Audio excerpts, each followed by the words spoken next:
Hola, ¿qué tal amigos? Muy buenas tardes. Bienvenidos a un programa más, a un show cabaretero del día de los jueves. Hoy, jueves 12 de marzo 2026, le doy la bienvenida a un programa más del Cabaret Itinerante. Mi nombre es Leonardo Álvarez. Póngase cómodo y disfrute conmigo de un momento de análisis, de, ¿por qué no decirlo?, sarcasmo y sobre todo en el análisis político local, nacional e internacional. El día de hoy se va a poner muy interesante. Mire, vamos a tocar varios temas.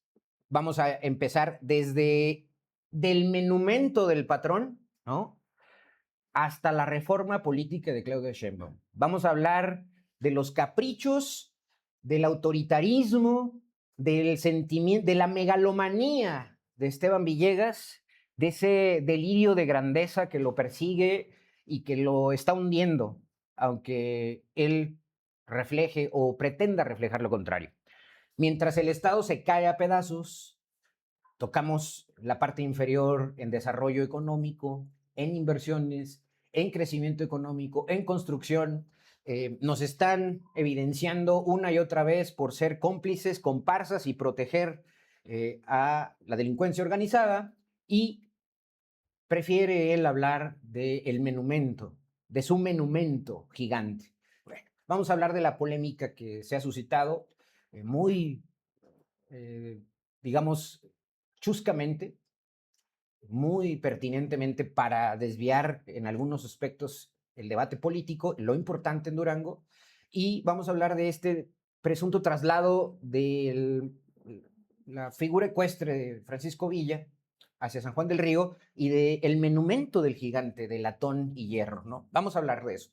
Pero mire, también vamos a estar de manteles largos. Vamos a tener la visita de la senadora de la República, Margarita Valdés, por Morena, y nos va a platicar varios aspectos. Mire, la ley de pensiones doradas.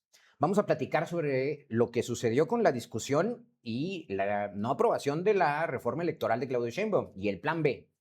Vamos a platicar sobre las reglas de juego que ya puso sobre la mesa Morena en su Consejo Nacional del fin de semana pasado. Y obviamente, pues, ¿por qué no tocar algo de coyuntura local? Mi nombre es Leonardo Álvarez. Quédese conmigo. Esto es El Cabaret y comenzamos.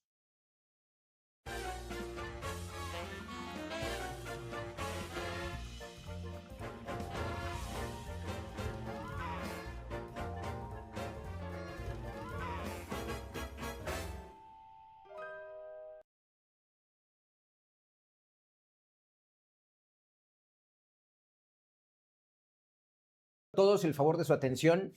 Una vez más, a nombre de mi equipo que hace posible que este programa se transmita a través de diversas plataformas: YouTube, TikTok, Facebook, X, y usted nos brinde su like, sus comentarios, genere con nosotros polémica, le agradecemos mucho. A nombre de todo mi equipo, yo que soy la cabeza de este programa, gracias por todo el apoyo que nos ha brindado y lo invito a que comparta el programa, a que siga las discusiones y que nos regale su like y, claro, ¿por qué no?, sus críticas, comentarios y sugerencias. Y mire, pues entremos de lleno a lo que va a ser el análisis político con sorna, con clase, aquí en el cabaret el día de hoy. Quiero comenzar con un cartón, como siempre, aprovechando la coyuntura. Monero Hernández en la jornada, un cartón que para mi gusto sintetiza lo que acaba de suceder los últimos 2 días, incluyendo el día de hoy jueves, en el postdebate sobre la no aprobación de la reforma electoral en el Congreso de la Unión. Hay que decirlo, la reforma electoral de Claudio Sheinbaum pasó en el Senado sin problema, pero se enfrentó a PT y Verde dentro de la coalición, que no le brindó el apoyo, y obviamente a la oposición entre el PRI, PAN y MC para rechazar la reforma de Claudia Sheinbaum. Monero Hernández titula el cartón que usted ve en sus pantallas: cámara muy baja. Pues claro, y ahí aparecen en la basura los representantes del Verde y del PT, pues que se resisten a dejar o a plantear sobre la mesa una reforma electoral que claramente no los beneficia. Y claramente no los beneficia porque desde mi perspectiva se está planteando una reforma hacia mayorías. Claro, la oposición considera que hacia la búsqueda de la hegemonía de un solo partido en Morena. desde mi perspectiva, es buscar el bipartidismo, como en otros países, izquierda, derecha, demócratas, republicanos. ¿Qué le puedo decir al respecto? Mi conclusión o mis comentarios, obviamente, son que esto es una lucha por la supervivencia política y no hay que dejarlo de lado. Esto es una especie de stand-by desde mi perspectiva. Ya anunció el día de hoy Claudio Sheinbaum el plan B, pero esta es una lucha por la supervivencia política. El rechazo de la reforma electoral constitucional, entonces, no debe leerse, para mi gusto, como una derrota estructural. Obviamente la oposición lo va a encasillar en ese adjetivo, ¿no? Que fue una derrota para Claudio Sheinbaum, para Morena.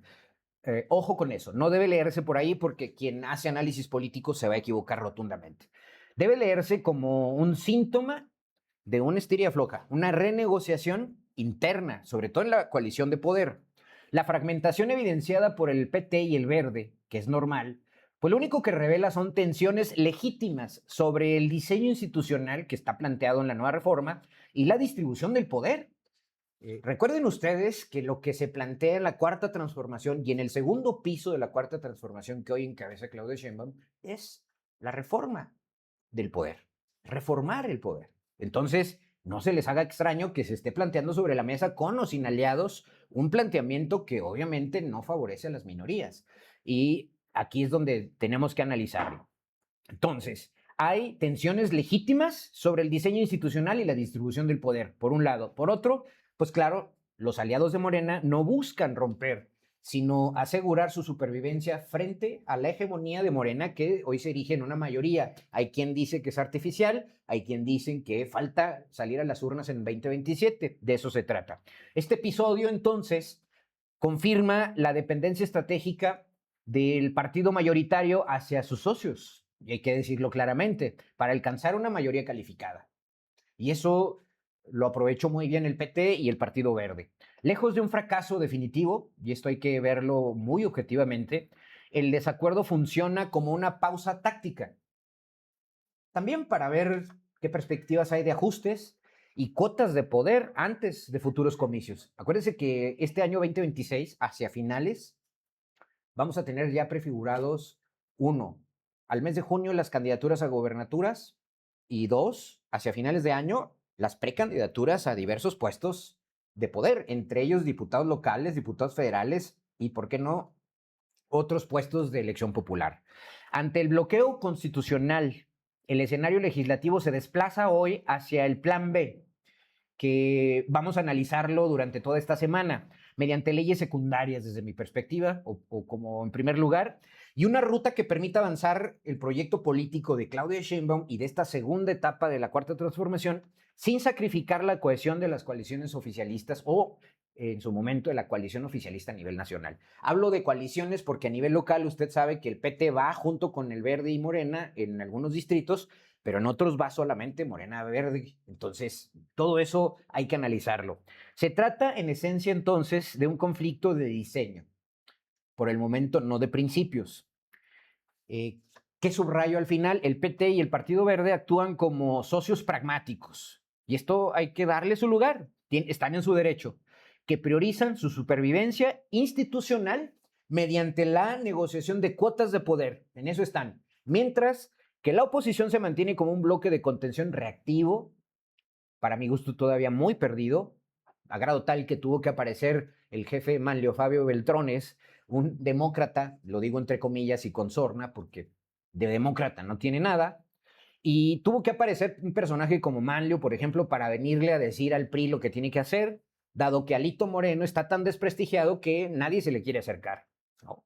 Entonces, la oposición se mantiene como un bloque de contención política, reactiva, cuya efectividad depende exclusivamente, obviamente, de las fisuras internas de la coalición gobernante, y eso es, hoy están de plácemes, están aplaudiendo, tomándose fotos, que no pasó la reforma electoral, pero hasta ahí.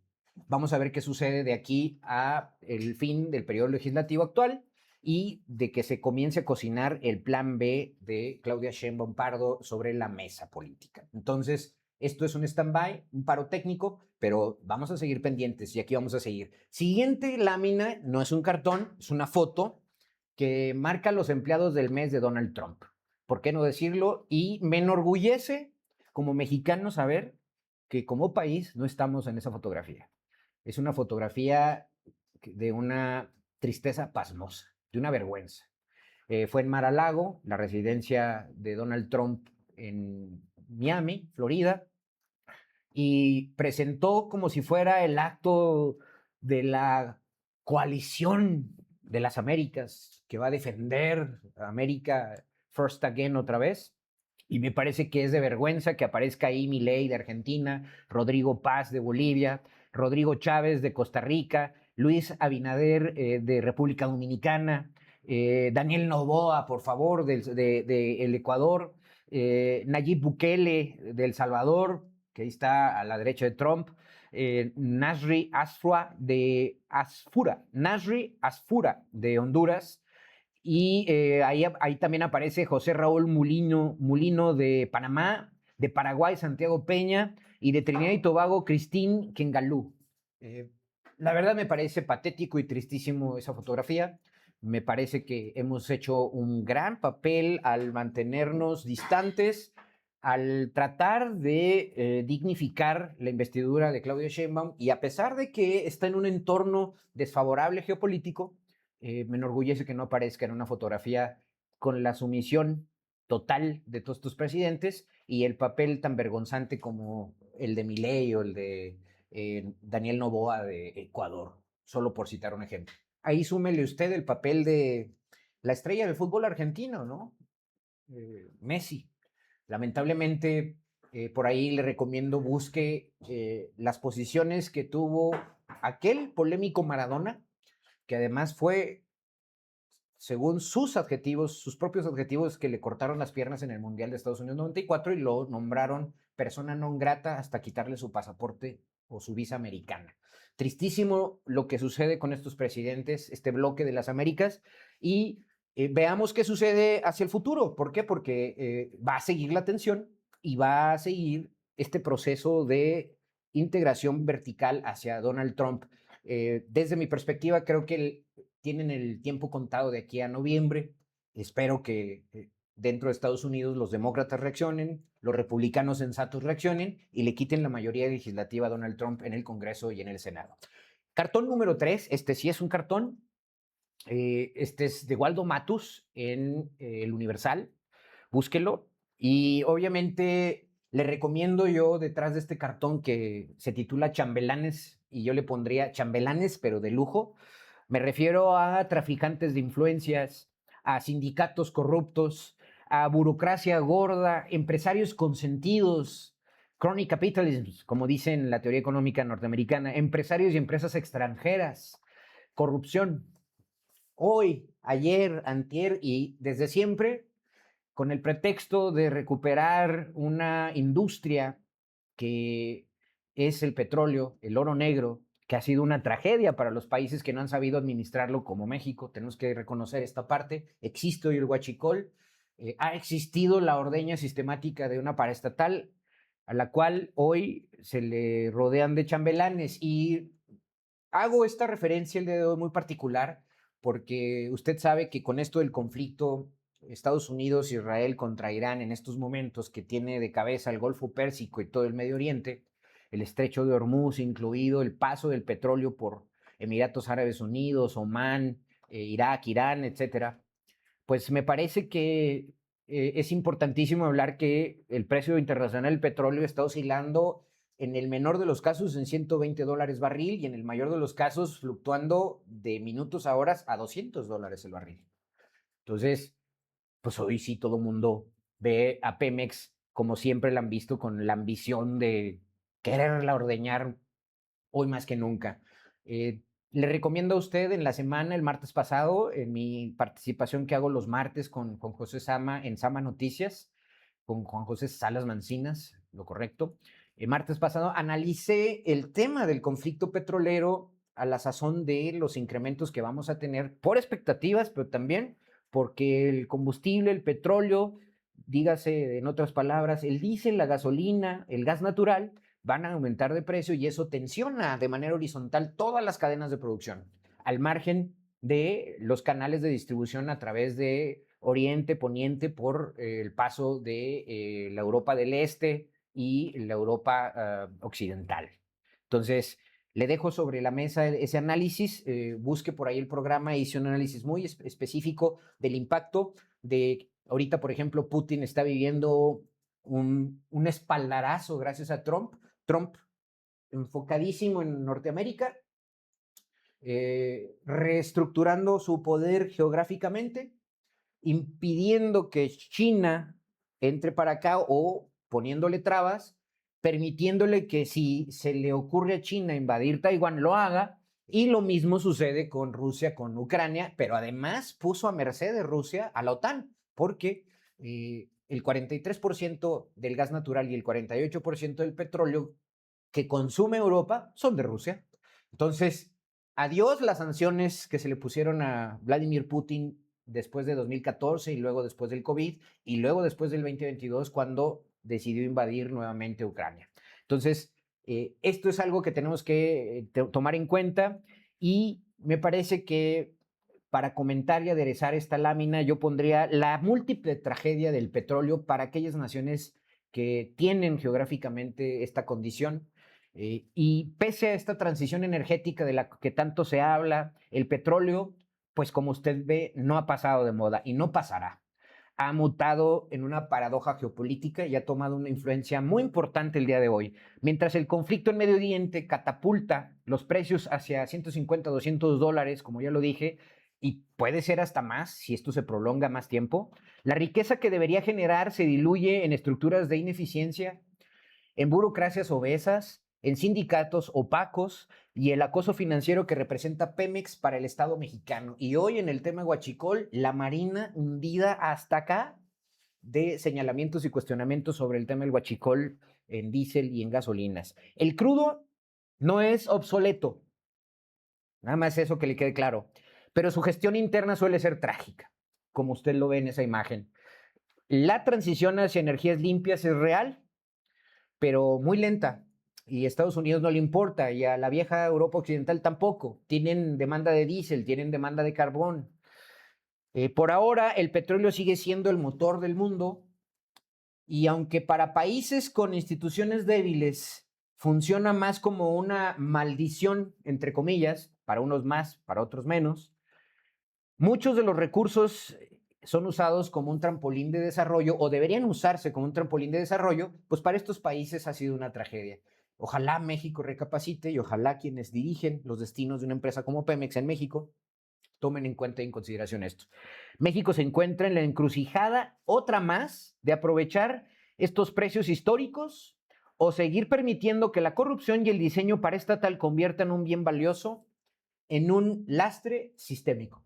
Ojalá podamos tomar cartas en el asunto y ver a nuestra industria nacional, Pemex, no con aquel talante nacionalista como nos lo vendió el PRI durante décadas, sino como una industria capaz de ser fuerte, capaz de refinar lo que necesite refinar y solidificar a la industria para crecer hacia el futuro en México. Ese es el cartón número 3. Cartón número 4, paso de lo internacional, de lo nacional, a lo local. Y vaya qué capricho monumental. Y con esto saludo a mi querido amigo Alfonso Canomá, un gran cartón que sintetiza las críticas que le han llovido al gigante, al patrón, al gober piadoso que tiene, el, para desgracia nuestra, la palestra más importante de Durango. Las riendas las llevo yo, ¿no? Como Arlequín de caricatura, ¿no? Usted creía que el único bufón era Toño Ochoa. También Esteban Villegas tiene algo de bufón. ¿Y qué puedo decir al respecto? Bueno, con sorna política lo diría, oh bizarro arquitecto de lo ajeno. Don Esteban, que entre baches y carencias, entre una industria en la lona, decide que Durango es su tablero de ajedrez y el centauro su pieza de intercambio. Con la sutileza de un rayo y el ego de un faraón, eso sí, de cuarta o de quinta categoría, pretende llevarse el bronce de Montoya, esa joya que desafía la gravedad sobre dos patas para que le adorne el rancho al patrón. Como si la historia fuera un souvenir de administración pública. ¿Qué importa que Durango sea la economía número 30 del país cuando el patrón puede tirar millones en mudar estatuas y fundir aluminios gigantes? Total, para para el patrón, la identidad no es patrimonio, es una simple y patética mudanza. Entre caprichos de autoritario y delirios de grandeza, San Juan del Río puede ganar un monumento. Para Esteban es menumento. Y la capital perdería un símbolo. Todo porque al señor patrón, al pequeño gigante, le nació la urgencia de reescribir el mapa con el erario ajeno. ¡Bravo! Caudillo de las ocurrencias o bizarro arquitecto de lo ajeno. Vamos al siguiente cartón. Y con esto cierro esta entrada. No, no se crea, hay otra entrada. Es el siguiente cartón que titula acá nomás La fila del saqueo, que esa es la otra gran tragedia de estados como Durango, ¿no? Al vivir un caciquismo del cual no nos hemos podido librar porque seguimos padeciendo estos liderazgos de grupitos de poder que nada más lo único que hacen es abrazar perfiles y hacerlos gobernadores. Pero la estructura sigue. Y la fila del saqueo, el de atrás paga, ¿no? Al cabo. No importa la deuda, no importa que se destruyan instituciones, no importa que la burocracia se come el presupuesto, que es de lo único que vive el Estado, aunque no lleguen empresas, aunque no lleguen empleos, esa es una gran tragedia. Esteban Villegas, el de atrás paga. Rosa Saispuro, el de atrás paga. Herrera Caldera, el de atrás paga. Ismael, el de atrás paga. La gran tragedia de lo local. Durango encadena décadas de cleptocracia institucionalizada, donde el relevo en el poder no es alternancia, sino un pacto de impunidad. La genealogía del saqueo es clara. De Ismael a Herrera Caldera, de este a Ispuro, y finalmente, hoy, el patrón. Cada transición ha sido un endoso de deudas impagables, desviaciones sistemáticas y el surgimiento de fortunas al amparo del erario. Bajo este esquema de entreguismo cómplice, porque no puede llamársele de otra manera, la paraestatal, hablando de todas las instituciones de gobierno y las finanzas públicas, han sido devoradas por una burocracia insaciable. Claro, tal que hoy vea cómo tenemos al Estado. No son errores de gestión, lamentablemente. Es un modelo de enriquecimiento que hipoteca el futuro de muchos duranguenses, mientras los responsables gozan de un blindaje político absoluto. Con esto le hago un homenaje y estos dos cartones a mi querido Alfonso Canomá, Capricho Monumental y La fila del saqueo. Y ahora sí cierro esta primera parte del programa con, no es la villegada de la semana, pero como si lo fuera, el plan C de Esteban para el gobierno del Estado. Ahora resulta que Ernesto Alanís, el presidente de la Junta de Gobierno y Coordinación Política del Congreso, se fija en la pensión para personas de la tercera edad y lanza una crítica al bienestar. Dice, tomo esta nota de nuestros compañeros de Durango Informativo, de Facebook, detectan pensión a abuelitos que no pueden ser localizados. La cobran puntualmente. Qué tierno, don Ernesto Alanís. El plan C del gober, del patrón. La paja en el ojo ajeno. Yo describiría esta gráfica así. Para el ciudadano que recorre las calles de Durango, yo nada más le recuerdo a Ernesto Alanís, la brecha entre el discurso oficial y la realidad financiera es evidente. No cuestiono que él vea desde el punto de vista del PRI, de la coalición PRI-PAN que encabeza y del control que tiene en el Congreso por órdenes de Esteban, se fijen en los pecados de bienestar. No me voy a meter ahorita en el asunto, pero qué casualidad que hoy se fije en el tema del bienestar y pase por alto lo que dentro de sus funciones y sus capacidades y responsabilidades tiene que hacer el Congreso que él encabeza hoy. Entonces, entre el discurso oficial y la realidad financiera de Durango, que es evidente, mientras el Congreso local mantiene un silencio cómplice en muchas cosas, estas son anomalías que saltan a la vista por su falta de transparencia y lógica administrativa. Y le voy a enumerar solo algunas cosas que don Ernesto Alanís, el plan C de Esteban Villegas, ha omitido. triangulación de la deuda pública, ¿no? Que además, al cierre de noviembre del año 2025, anda en 14,000 millones de pesos, cuando la tomaron en 8,500. El subejercicio selectivo contra el gasto en imagen, ¿no? Gasto en promocionar su 25 aniversario como dueto, Miseria.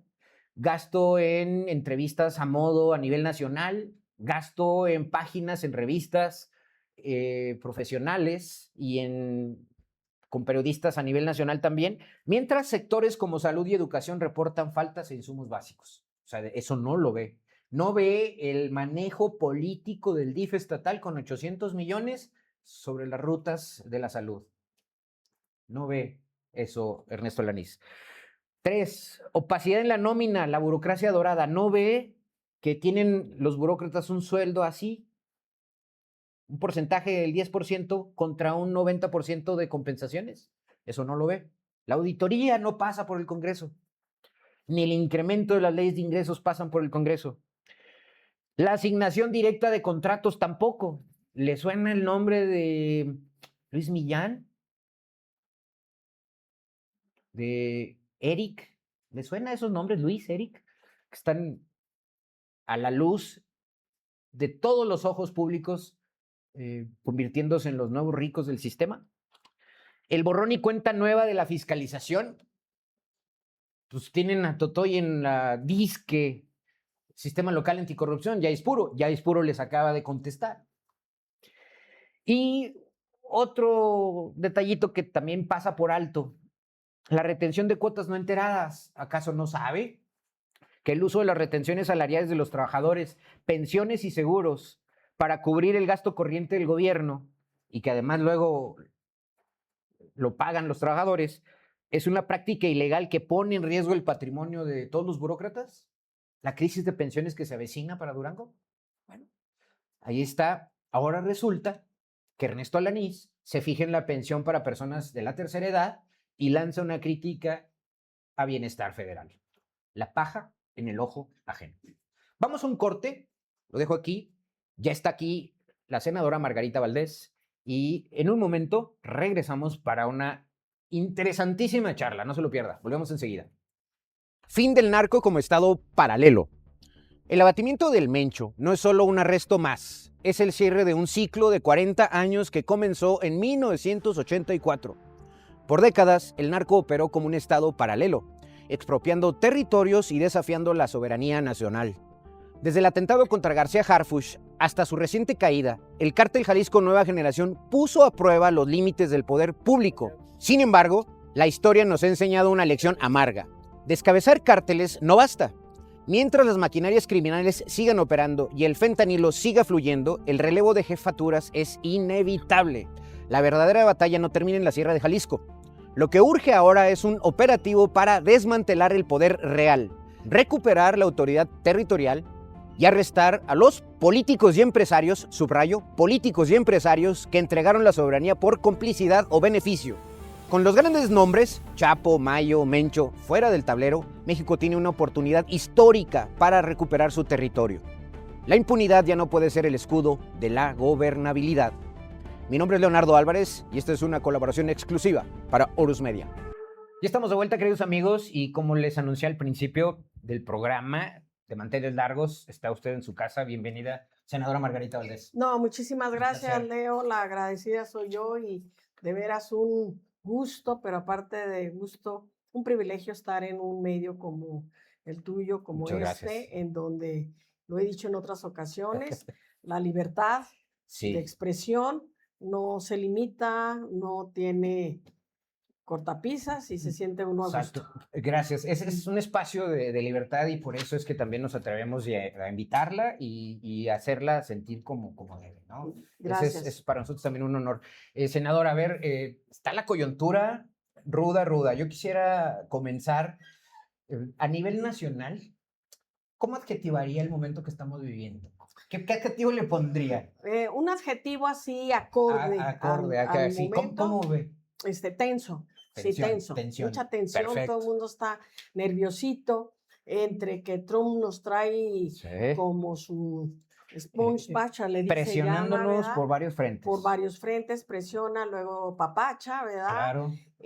Pero eso inquieta mucho los intereses y las bolsas económicas y eso consecuentemente tensa a cualquier país. Sí, claro, claro. Luego, el proceso electoral que viene para el 27, que es otra cosa que tensa. Ya comenzó. Propios y extraños, internos y externos, que también nos están dando momentos de tensión.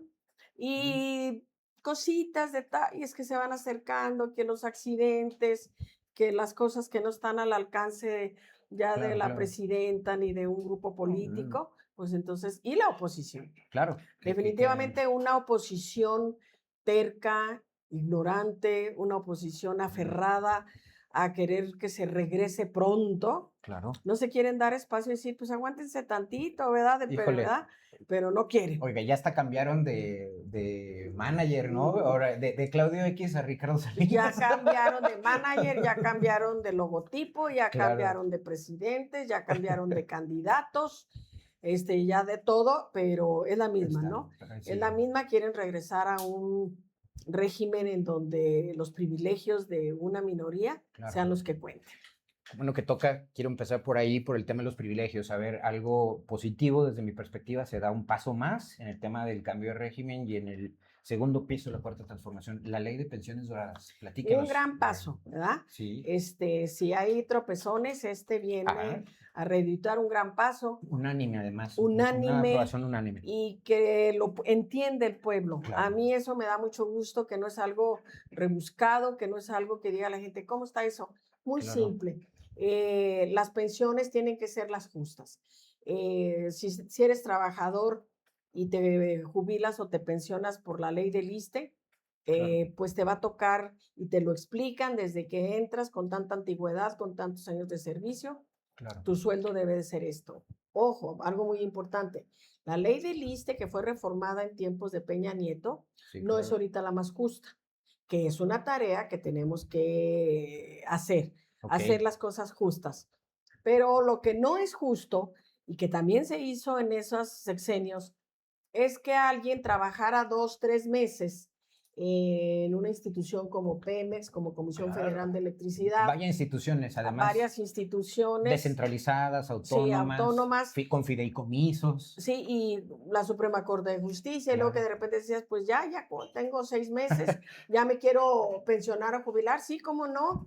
Tiene usted un sueldo de 110,000 pesos, más un bono de 50, más otro por servicios médicos mayores y demás, y resulta que están teniendo jubilaciones y pensiones mensuales. ¿Doradas? Doradas y de grandes cantidades que no las trabajaron, que no se las ganaron, que no las merecen, hasta de 1,000,000 de pesos, Leo. Totalmente de acuerdo. ¿Sí? Esto me recuerda a un hombre ilustre porque además pronto se va a conmemorar un año más del asesinato de Colosio. Lo traigo a colación porque Diego Valadez es uno de los que hablamos. Diego Valadez trabajó 3 o 4 meses en la Suprema Corte de Justicia de Zedillo, la que reforma Zedillo. Y le das una pensión sota. Amparo Casals, otro gran... En Pemex. Su esposo estuvo en Pemex de asesor, ni siquiera fue sindicalizado de una base, ni siquiera... Y dio un trágico final, ¿verdad? Hay que decirlo que también no es un accidente laboral. No es un accidente laboral, simplemente no estaba contemplado, al contrario, cuando la gente quiere terminar con su vida, se descarta la pensión y ellos la tienen. Y de mucho dinero, de mucho lujo, de muchos privilegios.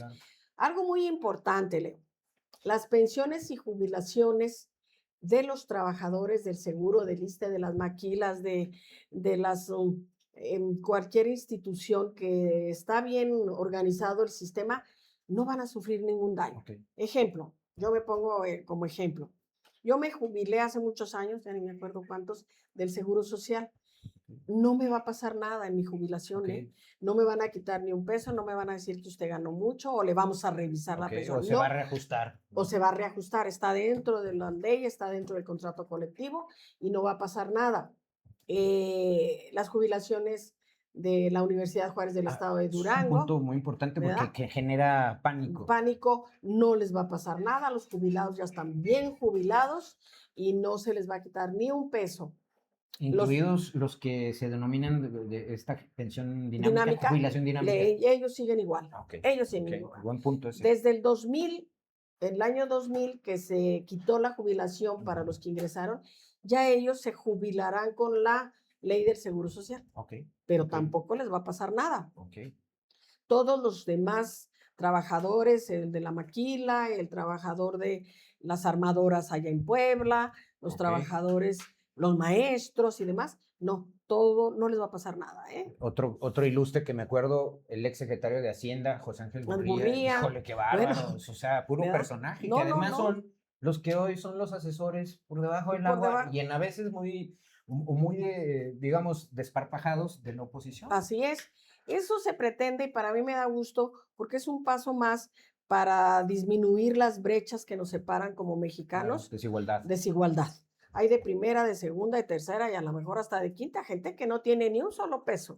El Estado, y es por lo que nosotros seguimos luchando, el Estado debe de garantizar un retiro digno. Un retiro digno a todos los trabajadores. Y ahorita, desafortunadamente, tenemos grandes cantidades de poblacionales que no tienen seguridad social. Ejemplo, los campesinos. A mí me da mucha tristeza y al mismo tiempo enojo de que cómo presumimos el aguacate y ya se fueron 300 toneladas de aguacate a Estados Unidos, ¿verdad?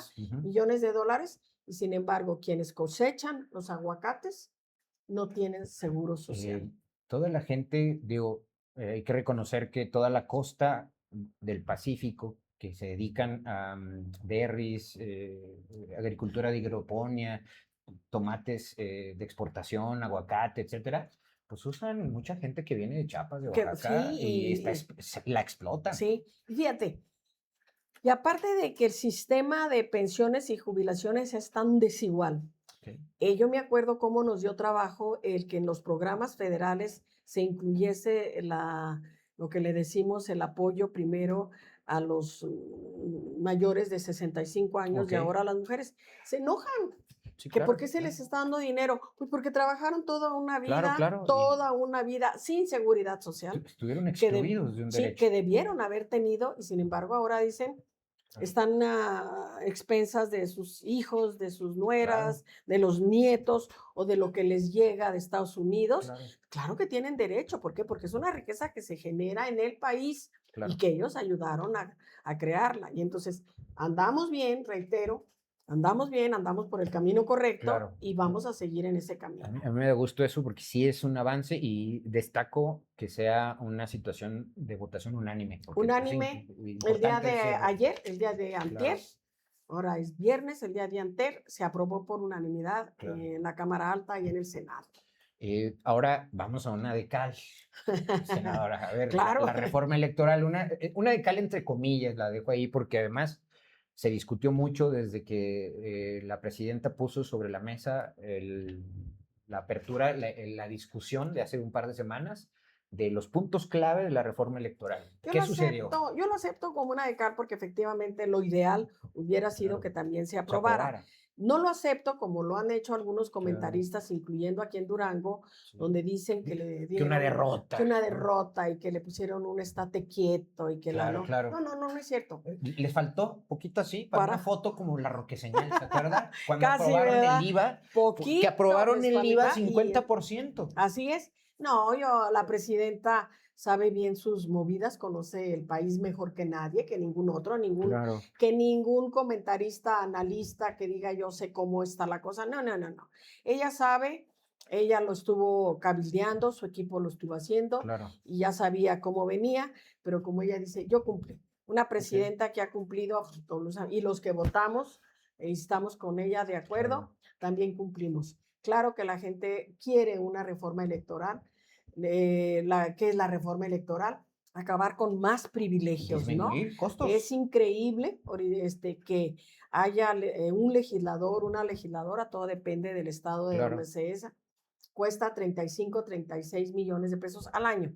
No porque los gane, hay que aclararlo, sino por el costo para el pueblo, para el erario, de sostener en la Cámara de Diputados o en la de Senadores, pero también diputados locales en muchos estados tienen ingresos que no están muy transparentados, que hay que transparentarlos. Eso es Claro. reforma electoral. Claro, y la otra cuestión que se ha dicho poco, senadora, y hay que también ponerlo sobre la mesa, desde mi perspectiva, creo yo que es algo también lo importante, los OPLES. A ver, se duplican No, y gastos. mucho dinero. Se convirtieron en escuelas de ciencia política para los funcionarios Para de un élite grupo, de ellos. un grupo de ellos, Sí, y nos consta, ya no es algo que nos hayan claro, platicado, cotos de poder, una claro, bancada pone a quien quiera, otra claro. bancada y yo Cuotas, pongo a dos cuotas, y al rato resulta que no se quedó la mejor claro. persona, el mejor perfil, alguien con mayor honestidad, sino que dice, pues es mi puesto, ¿no? Y se lo dejo. Y lo peor, que al rato quieren dejárselos a los Claro, familiares. yo todavía recuerdo especie de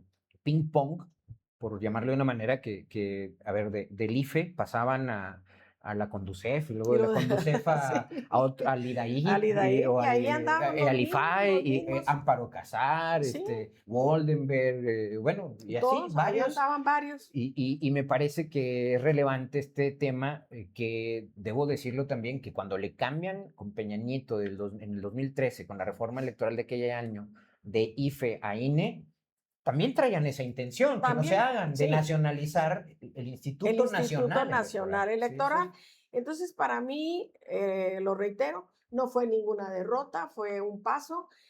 Nos dimos cuenta quién es quién, nos dimos Claro, cuenta, allá voy. La coalición de nos dimos gobierno. cuenta quién jala, quién anda por convicción, quién anda por Ujú. interés. Hay compañeros que tienen más de 30 años en puestos pluris, ¿verdad? Y que Claro, no se dieron sus espacios, claro. ¿sí? ¿Qué Eh, sigue con ellos, senadora? Porque usted convive con muchos de ellos en el sí, Senado, que ha ido transitando políticamente estos 7, 8 la años ahí. coalición va a seguir. Ok, Sí, no hay momento de que no ok, es el momento, no hay ahorita riesgo de que se rompa.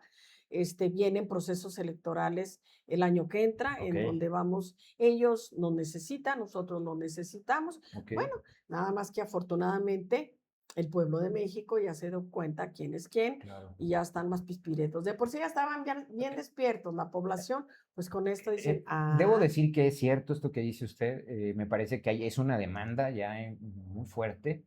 Yo que vivo gran parte de mi análisis es en territorio, se da uno cuenta de que en algunas regiones, o ya sea verde o ya sea PT, hablo del caso de Durango, pues de pronto no juegan parejo, no, y negocian o tratan de ujú, negociar o forzar negociaciones. sí. En este contexto, ¿qué espera de la coalición gobernante? Una es la a nivel federal, pero ¿y aquí en lo local, De la senadora? coalición gobernante aquí en Ajá, Durango, Morena, Verde, PT.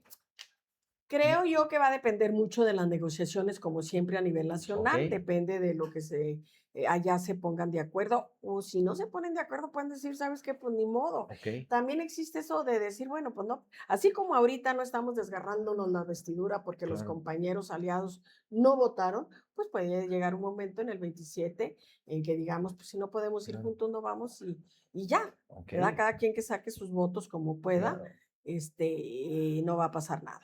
ok, Será otro paso más a demostrar que claro, sí somos nosotros democráticos. Si se puede, qué bien, y si no, no pasa nada, pero no estamos imponiendo claro, absolutamente ninguna forma de ser ni de pensar. Respetamos a los compañeros de los dos partidos aliados, los claro. consideramos aliados, ¿verdad? Como debe de ser, y no son considerados ni rémoras ni apéndices de Ok. Morena, ¿no? Ellos tienen sus principios y tienen sus Claro, intereses ¿no? Y tienen, y tienen sus derechos, sí, entonces pues claro, echarle claro. ganas. Y además han avanzado en algunos más que otros, en algunas regiones más que otros. Sí, Es interesante. En el tema legislativo, esto sigue la coalición y siguen los temas. ahorita sigue ¿Qué todo. sigue para adelante en el Senado ahorita que tienen en puerto?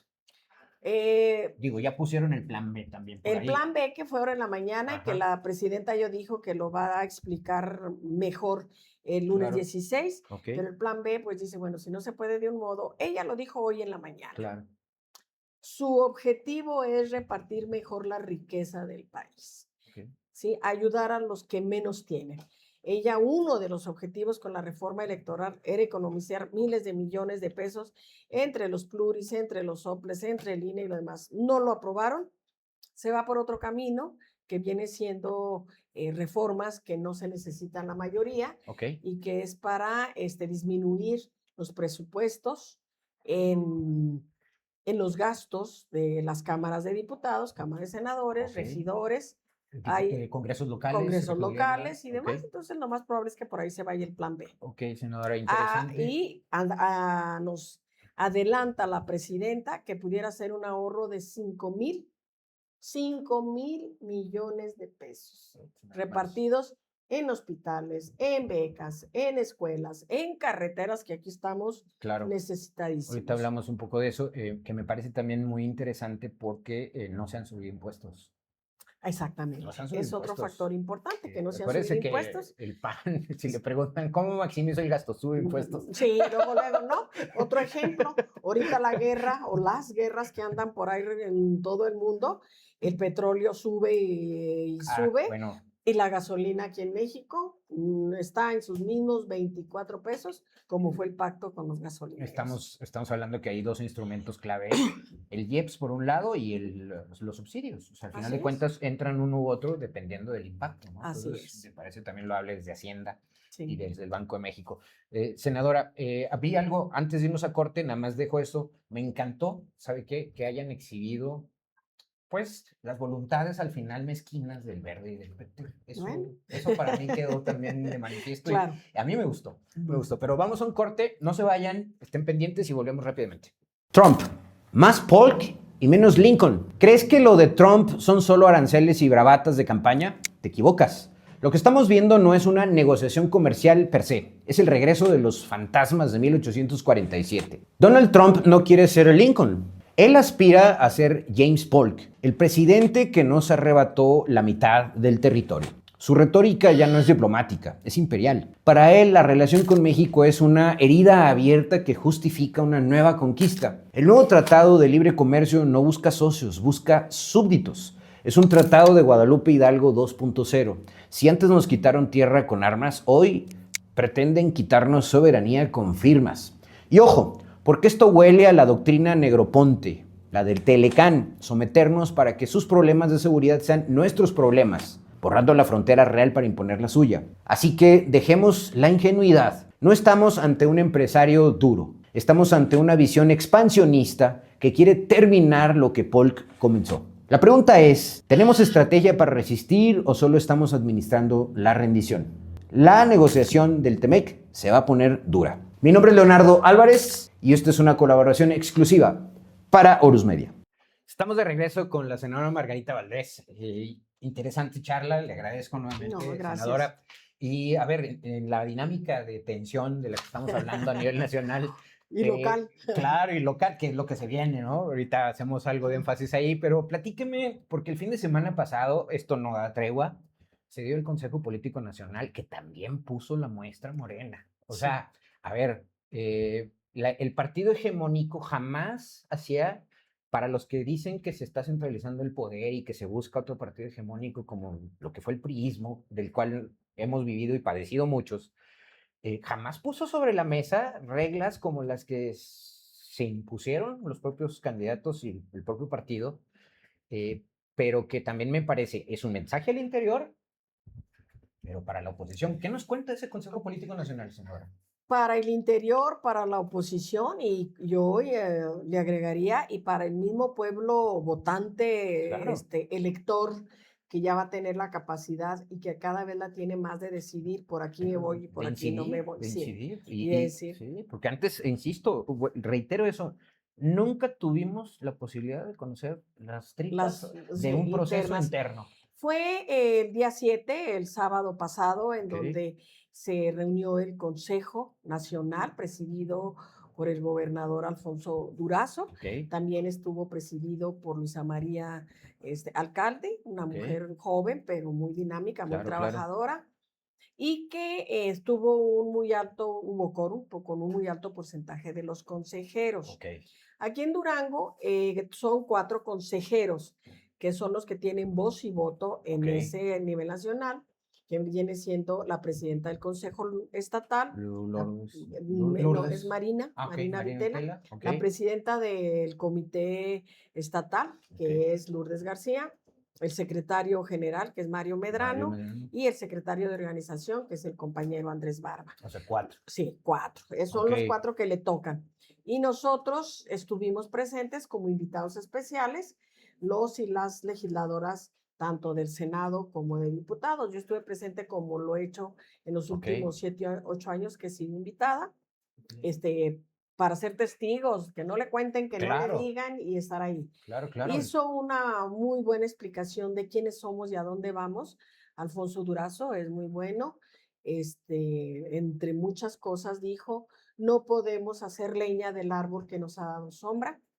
Yo ahí me pongo el saco. Importante. ¿Verdad? Yo definitivamente soy senadora por segunda ocasión por el apoyo de Morena y por el voto que la gente le da a Morena. Claro. No es así nomás porque sí, no, Morena dice, ahí va por segunda ocasión la senadora, y uno tiene que cumplir. No hay otra. Y defender a Morena, no hay otra. Claro. Luego, la presidenta Luisa María ya habló de algunas de las reglas, ¿verdad? Esas reglas. En el 27, en todo el país, va a haber elecciones de diputados federales. En Durango nos corresponden 4 distritos federales.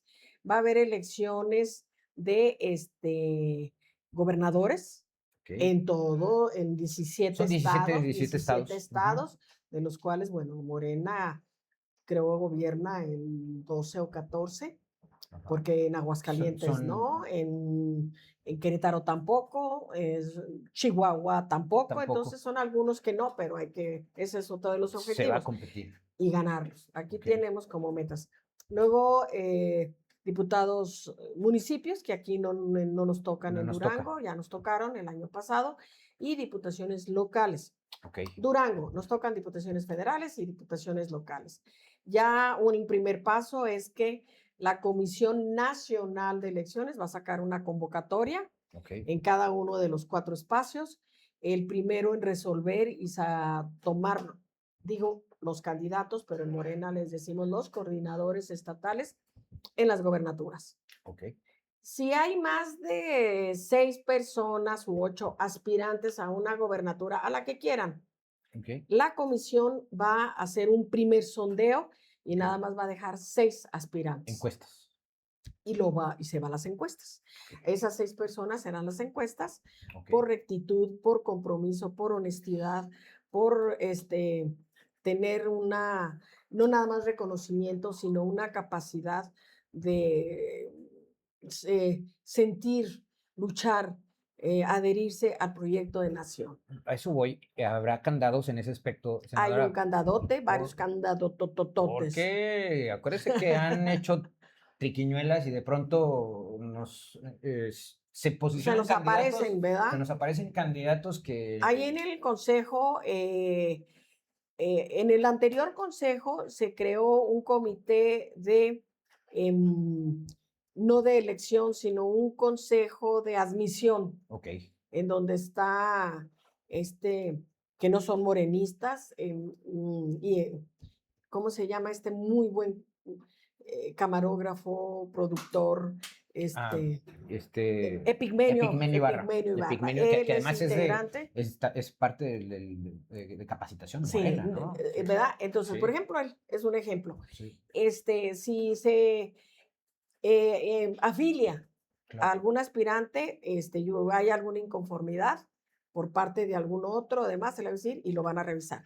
En lo que va de la creación de ese comité a la fecha, nos informaron ellos que ha habido 4 afiliaciones que han sido puestas a su consideración, de las cuales una fue rechazada. No nos dijeron quién, pero... No esperamos a ningún famoso. No, no nos dijeron, ¿verdad? Pero ahí van. Pululan. Ahí o un Lili Telles, o sea, por ejemplo, ¿verdad?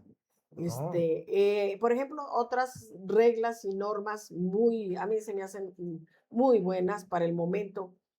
Los aspirantes, si ahorita tuviésemos aquí en Durango, que no vamos por la gobernatura, pero que tuviésemos 40 aspirantes para las federales, que tuviéramos 80 aspirantes para las locales, desde ese momento que se aprobaron las reglas, ya no pueden salir en espectaculares Ya no pueden hacer eventos ostentosos, costosos, lujosos, en su promoción de su imagen.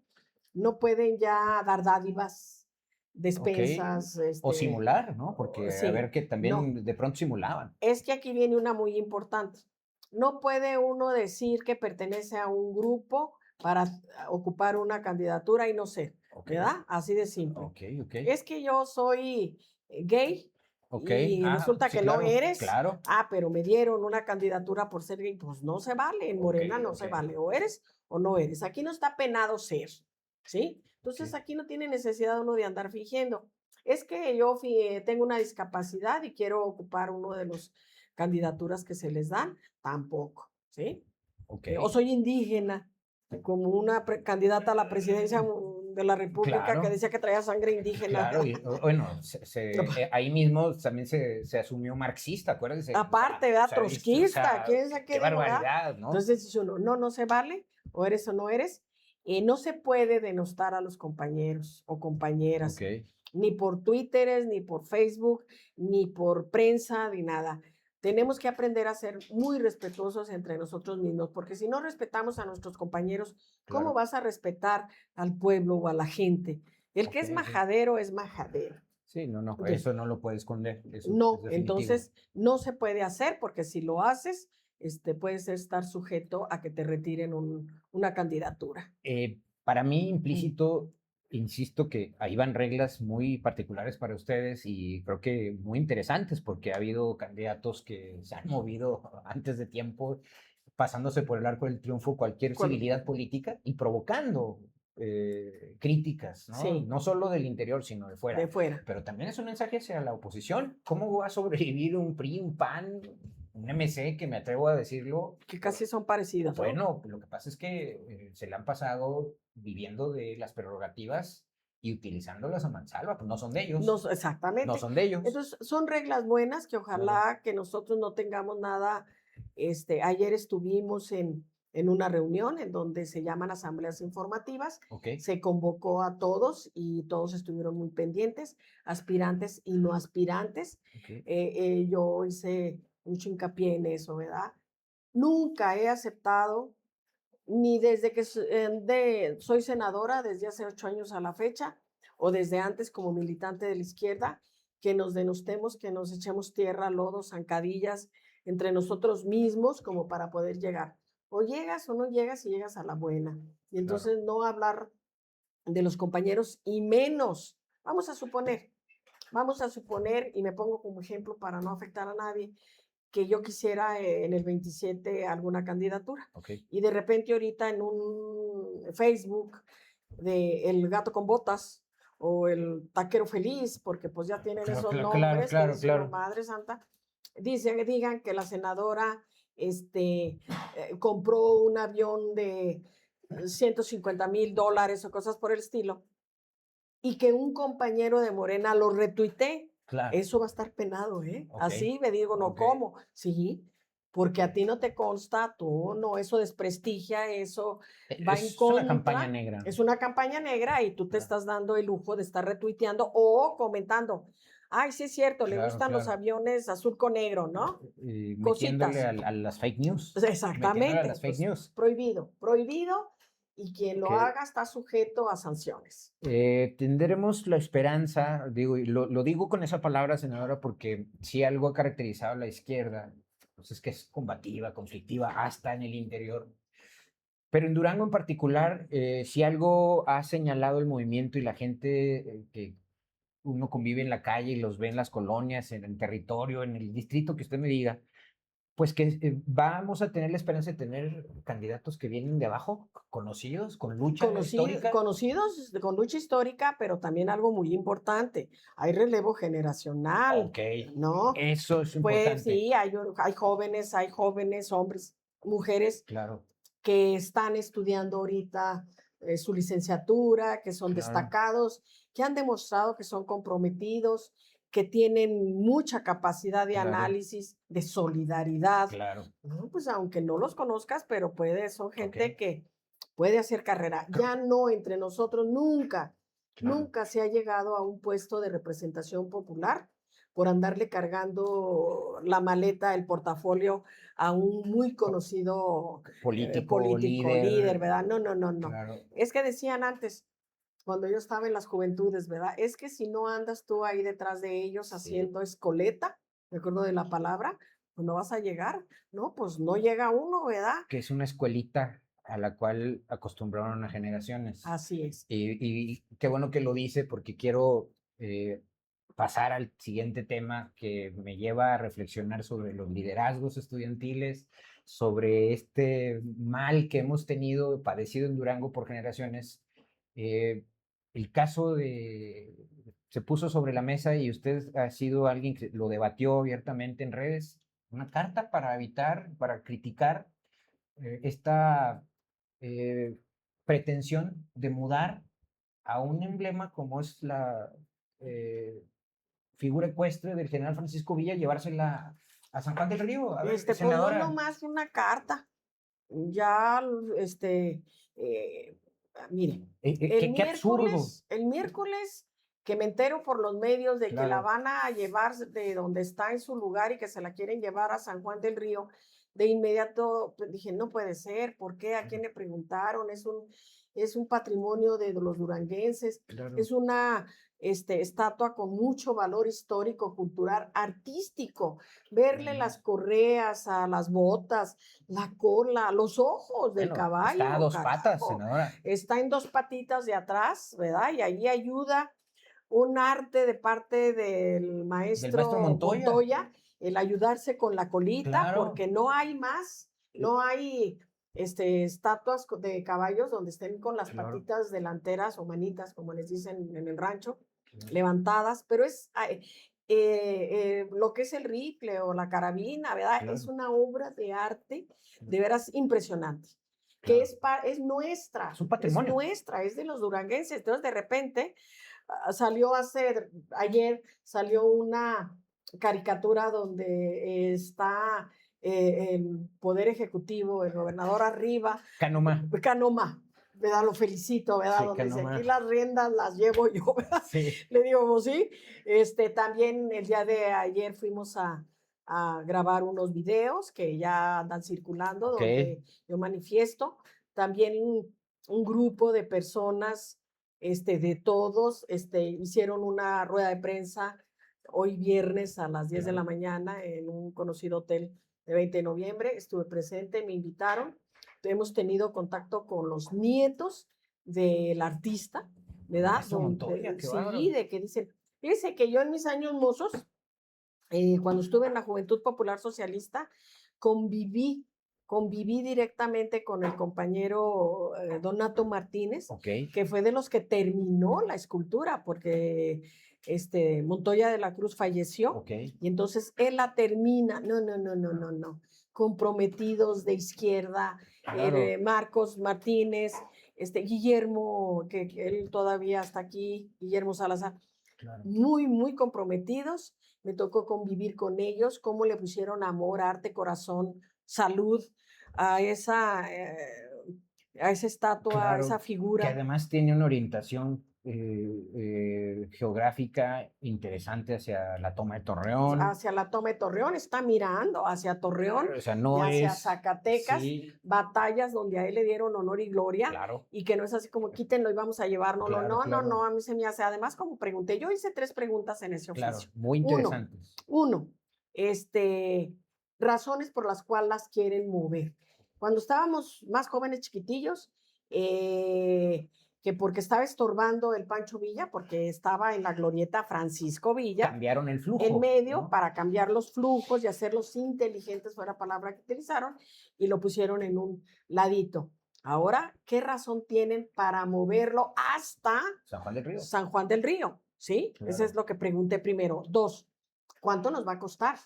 Así definitivamente, porque en aquel entonces y ahora pues es muy costoso, pesa una gran cantidad de toneladas, no quiero mentir, pero hay que tener expertos, grúas, maquinarias.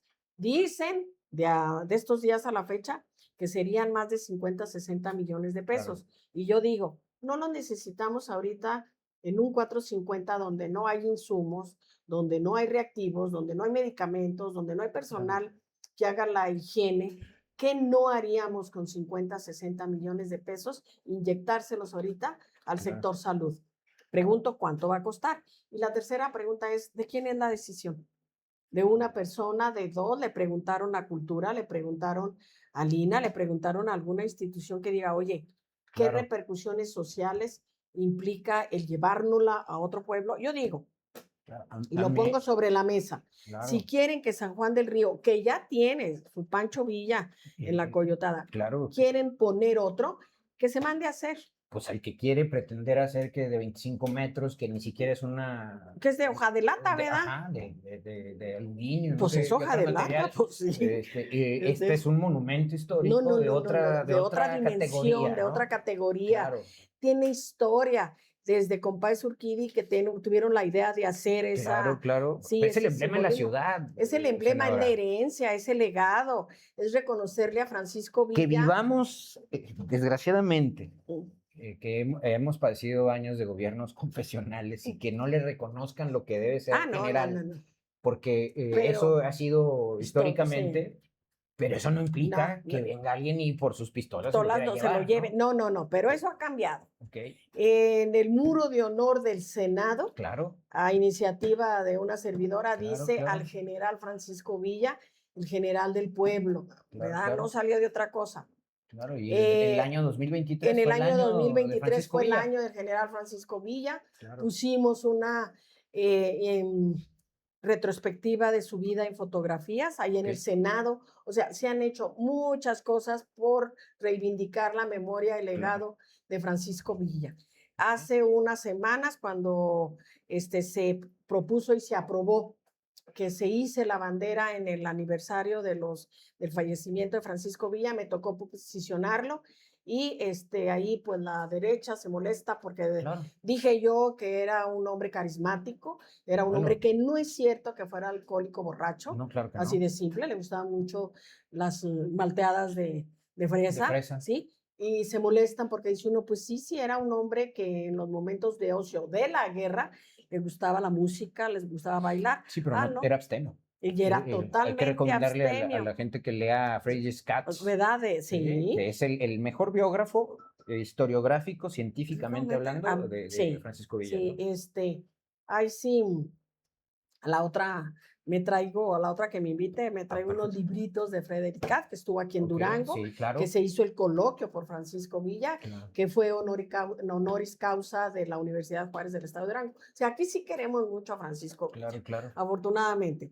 Y otra cosa, él fue de los que luchó y anduvo en la bola, como le decían, y que murió muy joven, porque se oponía terminantemente a ese régimen feudal de hacendados que eran dueños de la vida de la gente, de los patrones. Y resulta, parece que queremos volver a eso. Ahora parece que queremos volver, que el patrón del Estado quiere llevarse a nuestro Pancho Villa. Ayer estuve grabando esos videos que andan por ahí. Bueno, vamos a estar al pendiente. Véanlos, búsquenlos. Pasaron unos niños, niñas, jovencitos de la secundaria. Y como yo estaba ahí, me dicen, pues, ¿qué está haciendo? Ya les expliqué, es que ven a este Pancho Villa. Estaban enterados que se lo quieren llevar. No, hombre, aquí se queda, me dijeron. Lo bueno es que no los podemos grabar por respeto a su imagen. Se bajaron una familia en su camioneta, su carro, a decirme, qué bueno que usted no se está dejando. Y dije, no, hay que echarle ganas simplemente por dignidad. Totalmente de acuerdo. No más por dignidad. Es el emblema de la ciudad. Es el emblema de la ciudad, del Estado, es patrimonio. Hagan otro Pancho Villa y porque llévenselo a la Loma, donde se creó y donde se le dio el nombramiento de general y se hizo la División del Norte. Entonces hay muchas cosas que hacer. Si quieres dejar una placa con tu nombre, aquí hay ideas, ¿verdad? Claro, totalmente de acuerdo. Y yo para cerrar la charla, senadora, así como inicié a nivel nacional, ¿qué adjetivo le pone al contexto local que estamos viviendo? Ahorita que estamos analizando estas cosas. En lugar de tenso, buscar otro adjetivo. A nivel nacional está tenso. Pero aquí, caliente.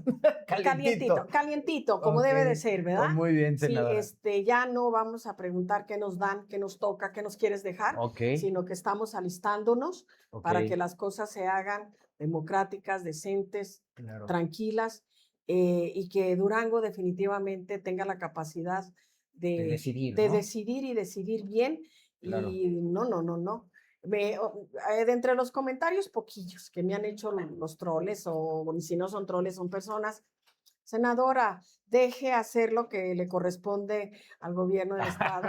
Usted ayude a activar la economía del estado. No, a mí no me toca, ¿eh? No. El día que me toque, tengan la seguridad de que yo lo hago. Creo No que me aquí toca, hay ¿eh? un vacío Sí, no, de liderazgo en el sí, Estado. a mí no me toca. Y no lo digo yo, no lo dice usted, Ujú, lo dicen las cifras del INEGI, lo sí. dice las cifras del IMSS, lo dicen los niveles de inversión extranjera directa, en fin. Y tan quiero cuidar las economías del Estado que no se debe de gastar dinero en caprichos, Claro. en superficialidades, en cosas sin razón. Ahí está el querido y desprotegido sector salud, Claro. que necesita mucho apoyo económico, ¿eh? Sí, Y el sector empresarial, no me digan, también. Sí, bueno, el sector empresarial y hoy vinculado al tema de extorsiones, senadora, que eso es Aparte, ¿verdad? algo interesante que yo Y creo que que luego viene, después, lo platicamos.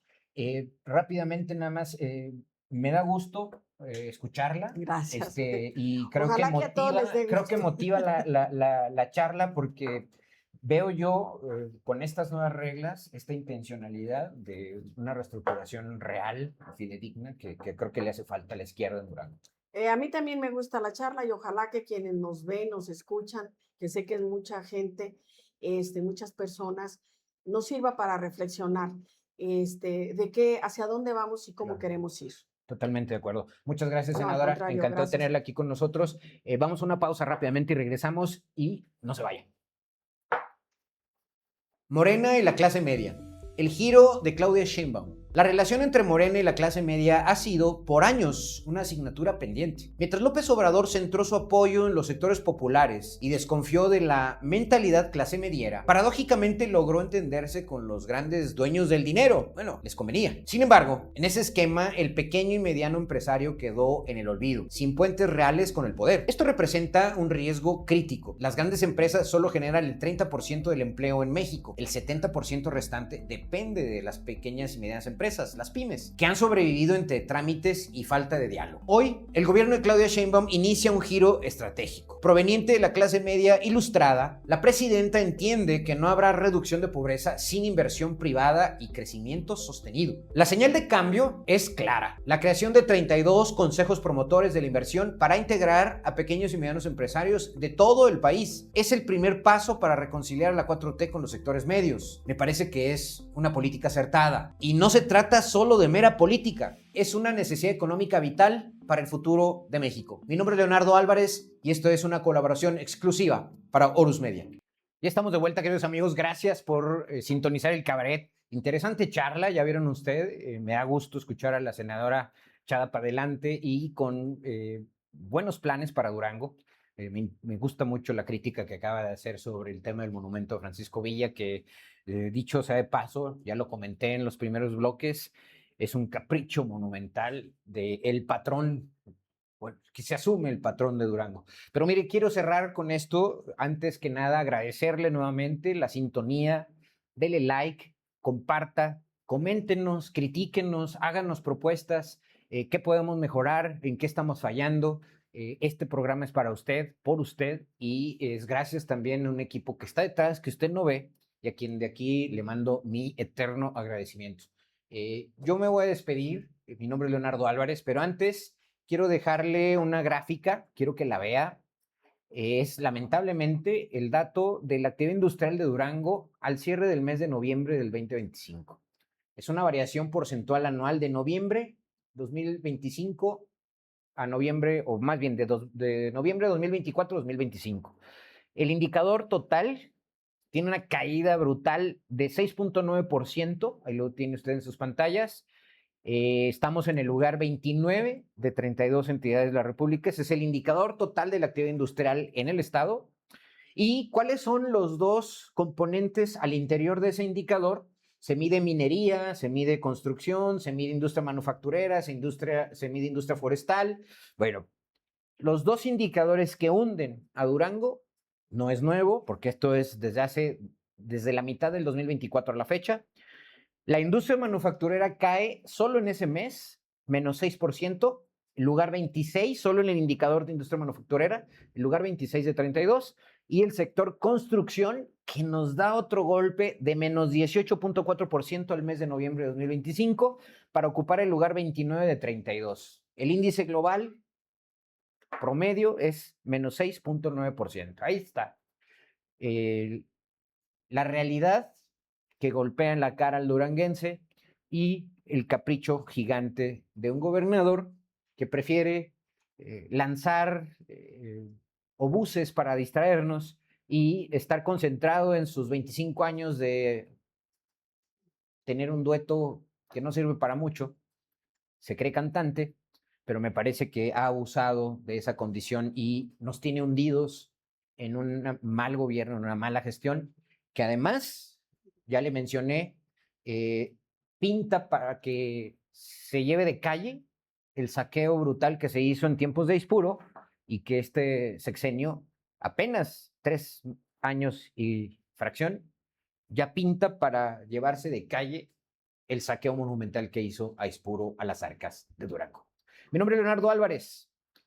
Pásela bien, pase un buen fin de semana. Nos vemos la próxima. Gracias.